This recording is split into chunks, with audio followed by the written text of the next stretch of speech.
274 वर्षर पुरातन मंदिर यह केवल मंदिर नुह ये हूँ विश्वासर प्रतीक।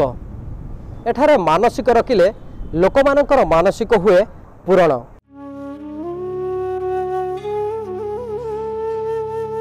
से भावर ठाकुर से भक्तिर ठाकुर से भक्तों बंधु से भाव विनोदिया कालिया ठाकुरर टिके दर्शन पाई आत्मतृप्ति लभे भक्त। केवल श्रीक्षेत्र पुरी नुहे विभिन्न स्थान रही जगन्नाथ मंदिर। बालेश्वर नीलगिरीर प्राचीन जगन्नाथ मंदिर अंचल रे जगन्नाथ संस्कृतिर मुख साक्षी पलटिछे। नीलगिरीर तत्कालीन राजा नारायण बसंत विराट भुजंग मानधाता द्वारा प्रतिष्ठित दधिबावन जीव नाम श्री जगन्नाथंकर विग्रह प्रतिष्ठा करा जाइतला। 1525 मसीहारे नारायण बसंत विराट भुजंग मानधाता राजा थिले।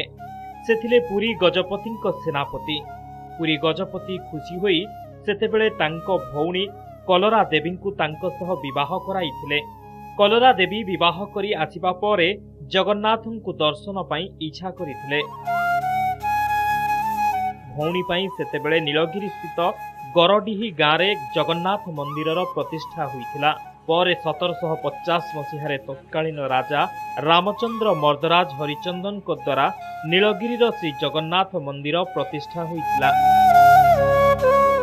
प्रथम जगन्नाथ मंदिर जोटा नीलगिरी कहुव तैयारी है गड़ढी से मंदिर आज पर्यंत भी अच्छी रेनोवेशन होती। आगु तो भांगी जाता पूरा कला पहाड़ भांगी जाता ताकू आम रेनोवेशन करी आज पर्यंत आम ट्रस्ट बोर्ड तरफ ठाकुर महल तरफ आम आज पर्यंत गोटे छोट रथर से करुचु आ लोक मैंने सब आसिकिना जोग दौरान आज पर्यंत होता। मुझे सब वर्ष जाए आगे से पुष्पांजलि दिए तापर आसिक नीलगिरी रथ यात्रा करे। जो नीलगिरी आध्यात्मिक इतिहास विषय आपण प्रश्न करिसेंती एठिकार जगन्नाथ संस्कृति ये जगन्नाथ संस्कृति समग्र उत्कल खंडरे नुहे ये भारत वर्ष ये बहुजन विदित अटे। ये जो सब मंदिर गुड़िक गोविंद चंद्र मर्दराज हरिचंदन समय ये सब गढ़ी उठिला।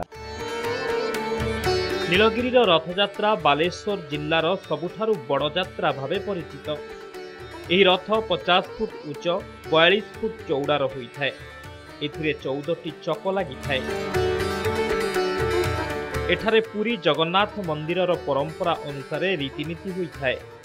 महाप्रभु श्री जगन्नाथंक चतुर्धा मूर्ति को दर्शन पाई बहु दूर दूरांतरु छुटी आसी भक्त माने जहा मानसिक करिथांती ताहा मध्य पूरण होइथाय बोली विश्वास रहिछि। सही मान्यता देखा गले महाप्रभु आम देखुचु महाप्रभु इटा सब विराजित एवं जुग जुगर मध्य रहिचंती आउ सेथिपई याको मध्य गोटे अन्यतम श्रीक्षेत्र बोली कहा जाए। पुरी तो हूँ आदि क्षेत्र बा जोटा हूँ नीलाटी बंदर कहा जाए पुरी को श्रीक्षेत्र पुरी एवं ताप आम हूँ जगन्नाथ जेहेतु जगन्नाथ महालक्ष्मी का आराधना होती तृतीय श्रीक्षेत्र बोली कहू। जगह पाखे जो मनस्कामना रखी था से मनस्कामना पूर्ण होता है। गोटे विश्वास फल विश्वास जो प्रभु मिलती से विश्वास बन्ही जो उद्भासित हुए से बन्ही फल महाप्रभु को डाकिले से मनस्कामना पूर्ण करती। आम मनस्कामना पूर्ण से विश्वास रही। भक्त माने नीलगिरी जगन्नाथ मंदिर दर्शन करिबा परे सेतेबेलर राजबाटी तत्सह राजांको इष्ट देवी बुदार चंडी इष्ट देवता राधा किशोर कुलदेवी कनक दुर्गा पंचलिंगेश्वर महादेव को मध्य दर्शन करिथांती।